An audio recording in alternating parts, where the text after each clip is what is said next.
जाने वाले आगंतुकों को, बहनों भाइयों को, सभी को उमर बाबा की जय श्री राम। सर्वसाधारण सूचित किया जाता है किसी अगली 5 तारीख को रहेगा। महाराज की जय। अगली 5 तारीख को रहेगा। आज 1 अगस्त है। अगस्त के बाद आता है सितंबर। 5 सितंबर का अगला जो है बाबा का सत्संग रहेगा। सभी सार्वजनिक, सभी भक्तों को, सभी श्रद्धालुओं को सूचित किया जाता है अगले आने वाली 5 तारीख में सत्संग रहेगा।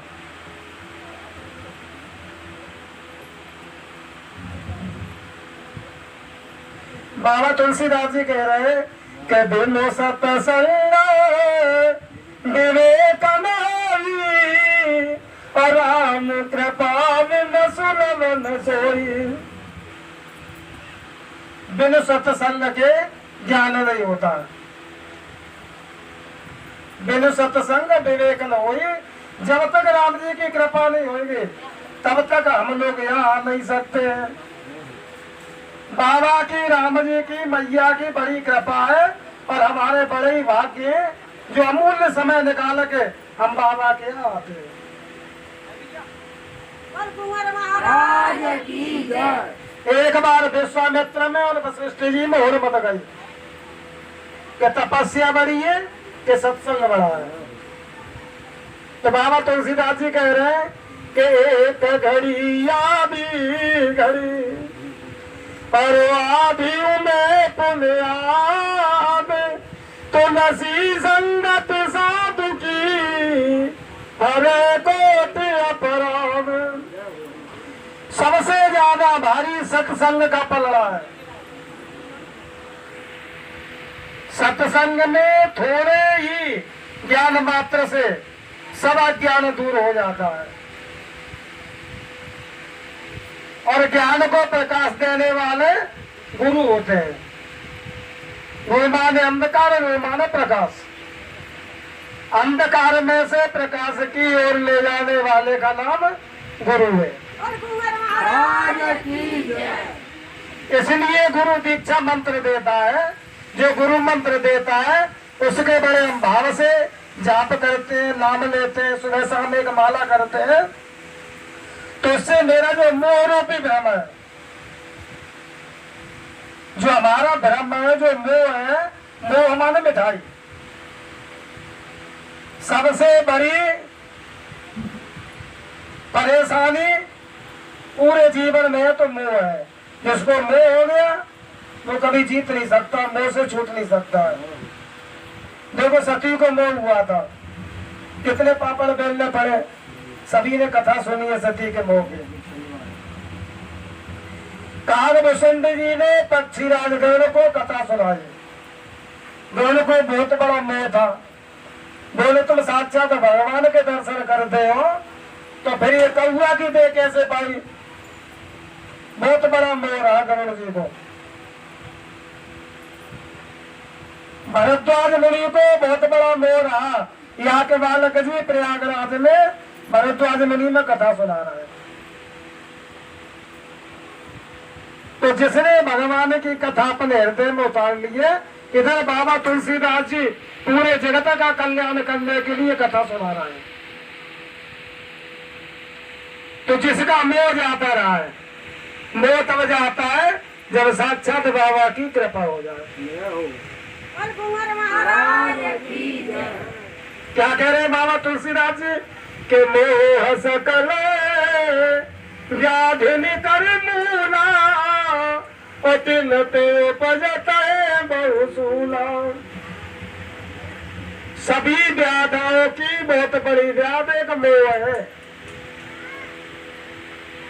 मोह किसी प्रकार का हो सकता है। पैसा से मोह हो जाए, चमड़ी चली जाए, दमड़ी नहीं जाए। किसी नाती पोते से प्यार हो जाए तो मोह अनेक प्रकार का है।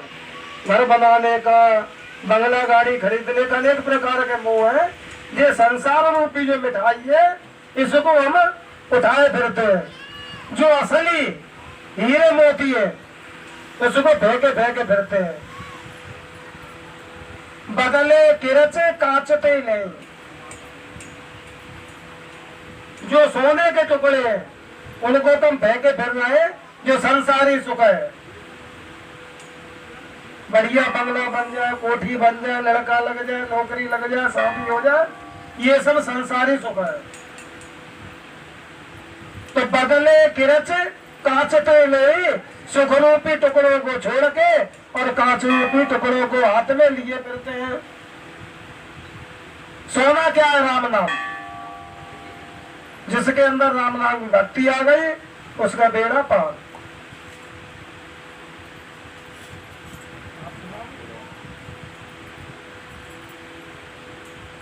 एक बार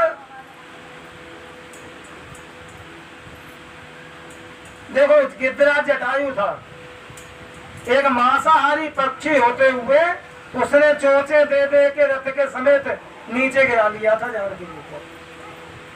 कैसे पहचाना जानकी जी को? जितनी ऊंचाई पे हवाई जहाज और पुष्पक विमान उड़ते हैं उतने उससे भी ज्यादा ऊंचाई पे गिद्दरा जटायु उड़ते हैं। आपने देखा होगा सबसे ऊंचाई पे गीद ही उड़ते हैं। तो उस रथ से आवाज आ रही थी, रावण जो है आकाश मार्ग की तरफ, दक्षिण दिशा की तरफ सीता जी का हरण करके ले जा रहा था।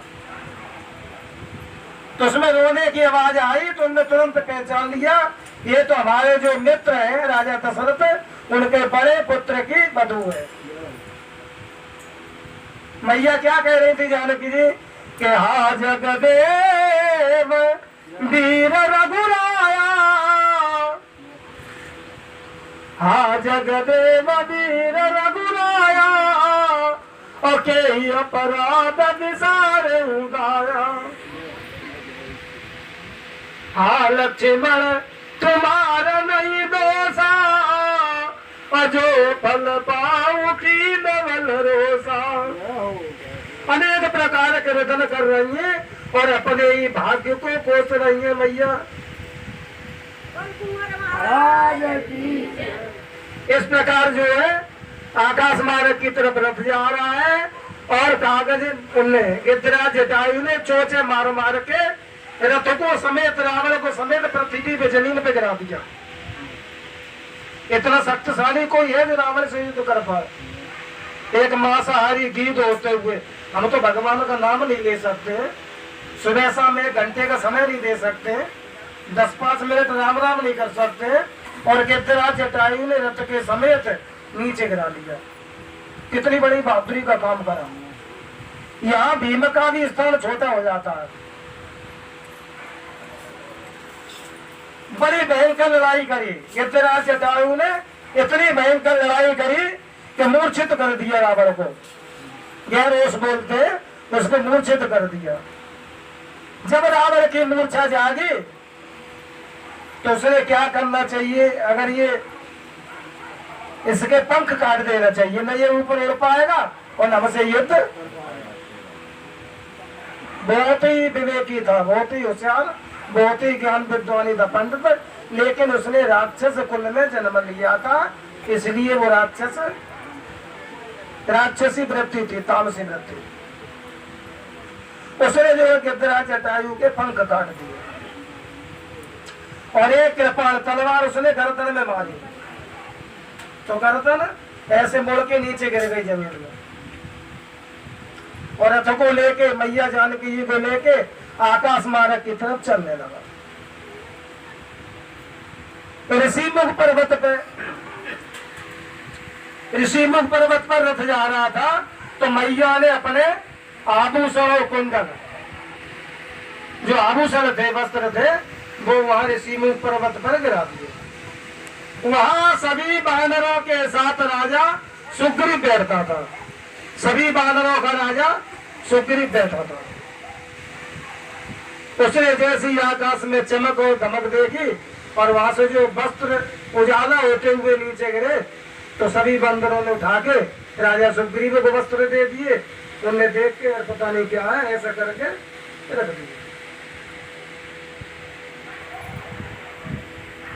लंका से 18 कोस से पहले ही अशोक वाटिका थी। उस अशोक वाटिका में जाकर रथ उतर गया, वहां सीता जी को निवास स्थान दिया। सीता जी कभी लंका में नहीं गए और उनकी व्यवस्था सुरक्षा में तमाम राक्षसियां लगा दिए और इतनी व्यवस्था करके रावण लंका के लिए अपने भगवानों के लिए चला गया।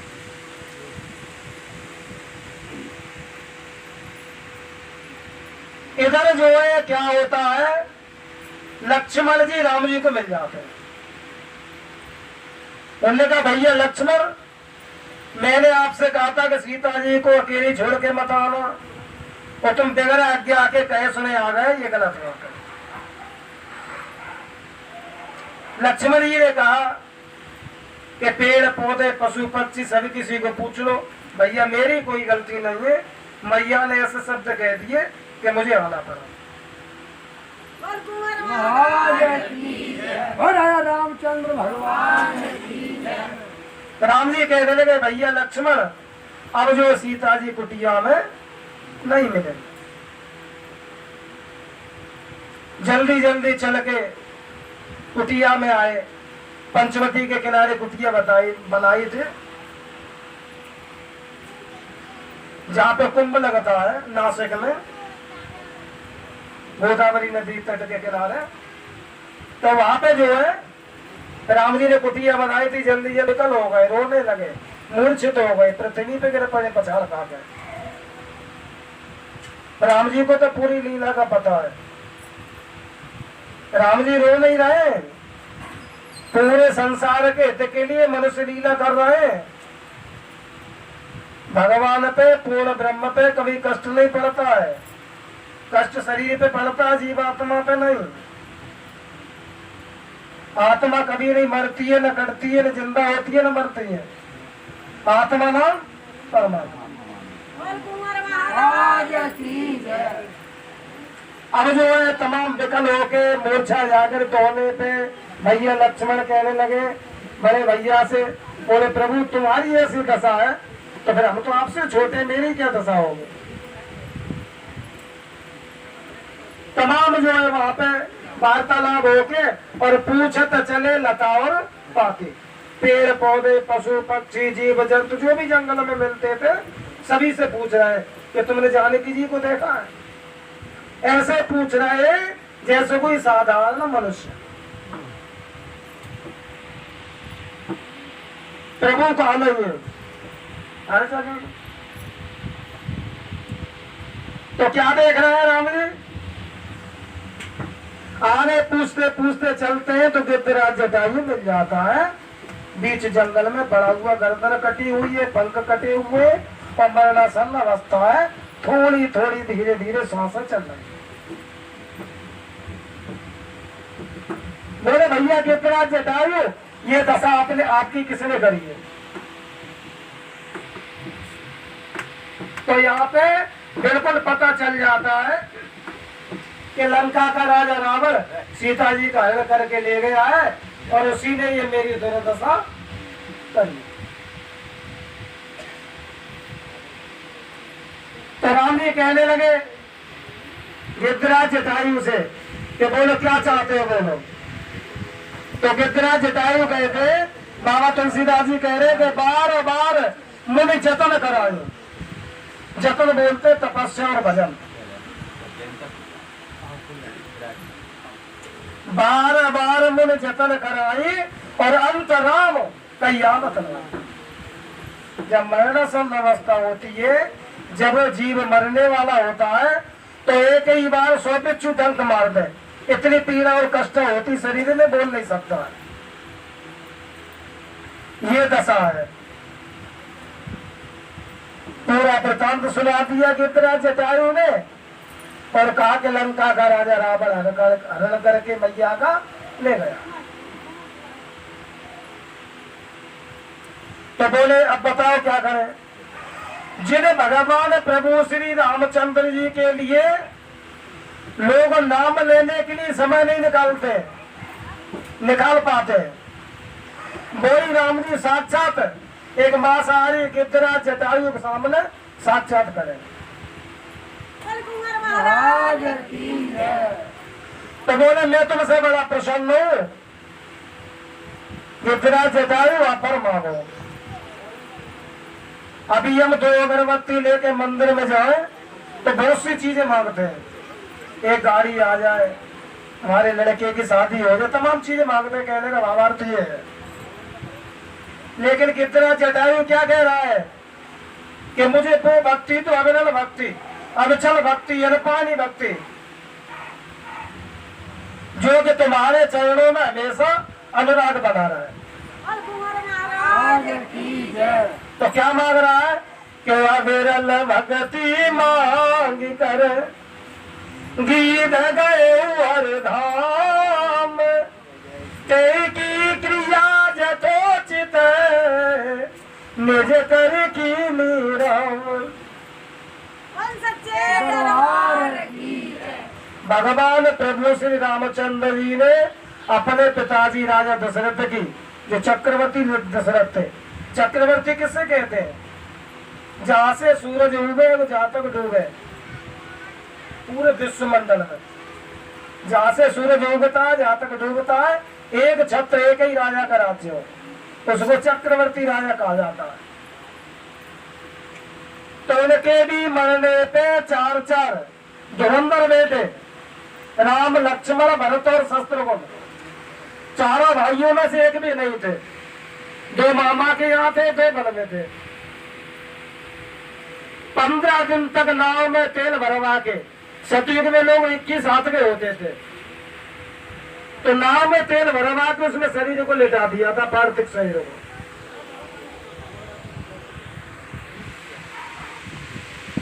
अगर कोई घमंड करे कि हमारे 250 ट्रक चल रहे हैं, 100 बसें चल रही है, हर एक जिले में हमारी कोठी बनी है, ऐसे बहुत से पैसे वाले हैं जिनको पैसे का घमंड है। और राजा दशरथ तो पूरे विश्व के ही राजा थे। तो कहने का भावार्थ ये है कि उनकी पार्थिव शरीर को, मृत शरीर को तेल में, तेल भरवा के नाव में रख दिया था। 15 दिन तक रखा रहा। जब भरत जी और शत्रुघ्न जी आए मामा के यहाँ से, तब संस्कार हुआ था। अब लोग घमंड करे कि हम बहुत बड़े राजा हैं और मरने के बाद कोई कुछ ले जाता है। अच्छा, रावण से तो ज्यादा पैसे वाला कोई होगा नहीं, क्योंकि उसकी तो लंका ही सोने की थी पूरी। उसके परकोटे, देवालय, भवन, मकान, जो भी कोई जमीन ज्यादा, सब कुछ सोने का था। तो लिखने वाला कभी कह रहा है कि सोने की लंका थी और कुबेर का भंडार, और रत्ती भर नहीं ले गया रावण मरती मार। महाराज की जय। तब और आप क्या ले जाएंगे? सिर्फ एक ही चीज ले जाएंगे, जितनी तपस्या भजन कर लोगे राम जी का, वही साथ जाएगा। और कोई किसी का नहीं है, कतई दिमाग से निकाल दे। न ये सत्य है न वो सत्य है। अब प्रसंग यहाँ चल रहा है कि राम जी जो है विकल होके गिद्धराज जटायु की क्रिया करके और आगे चलते हैं, सबरी मिलती है। जो सबरी के गुरुजी थे, उनने सिर्फ ये बोल दिया था सबरी से, अपनी शिष्या से, कि एक बार राम जी जरूर आएंगे यहाँ पे। तो सबरी नित्य जीवन भर तक पुष्प बिछाती थी, मीठे मीठे फल लाती थी। अब ये नहीं पता था किस दिन आएंगे। पूरे जीवन भर भगवान के भोग के लिए फल लाती थी जंगल में से बीन के, और रोज नित्य फूल बिछाती थी।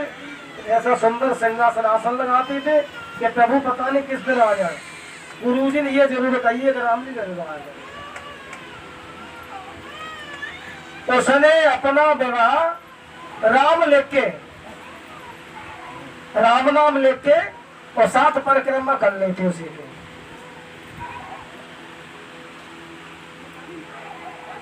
तो जब सबरी के पास जाते तो राम जी क्या कह रहे? भामिनी शब्द सिर्फ स्त्री के लिए लागू कहा गया है। तो वह भामिनी कहा है राम जी ने सबरी से कहे रघुवर सुने धान